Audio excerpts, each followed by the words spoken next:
Israeli सेना का कहना है कि उसने आधिकारिक तौर पर गाजा सिटी पर ध्यान केंद्रित करते हुए अपने अभियान के दूसरे चरण का कोड नाम ऑपरेशन गिदोन के रथ शुरू कर दिया है।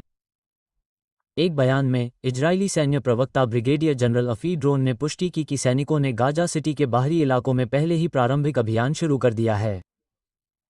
उन्होंने कहा कि इसका उद्देश्य हमास पर हमले तेज करना है, जमीन के ऊपर और नीचे दोनों जगह हमला करना और समूह पर लोगों की निर्भरता को खत्म करना है। ये घोषणा कन्यामिस के पास भारी झड़पों के बाद की गई है, जहां कथित तौर पर 15 से अधिक हमास लड़ाके सुरंगों से निकले और इजरायली सैनिकों पर गोलियों और टैंक-रोधी मिसाइलों से हमला किया। इजरायली सेना ने कहा कि एक सैनिक गंभीर रूप से घायल हो गया और 2 अन्य मामूली रूप से घायल हो गए। हमास के अल-कासम ब्रिगेड ने बाद में जिम्मेदारी लेते हुए कहा कि छापे में एक आत्मघाती हमला भी शामिल था जिससे अतिरिक्त हताहत हुए।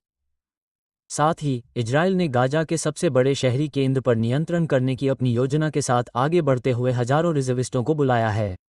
लेकिन सैन्य अधिकारियों का कहना है कि ये रिजर्व सैनिक सितंबर तक रिपोर्ट नहीं करेंगे, जिससे मध्यस्थों के पास संभावित युद्धविराम पर बातचीत करने के लिए बहुत कम समय बचेगा।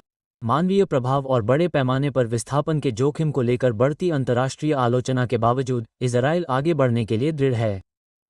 ब्रिगेडियर जनरल ने हमास को एक पस्त और घायल गुरिल्ला बल बताया, लेकिन चेतावनी दी कि आने वाले दिनों में गाजा शहर में अभियान गहराएगा। लगभग 2 साल लंबे युद्ध में यह एक महत्वपूर्ण क्षण है क्योंकि इजरायल गाजा शहर में अपने अब तक के सबसे भीषण चरण की तैयारी कर रहा है।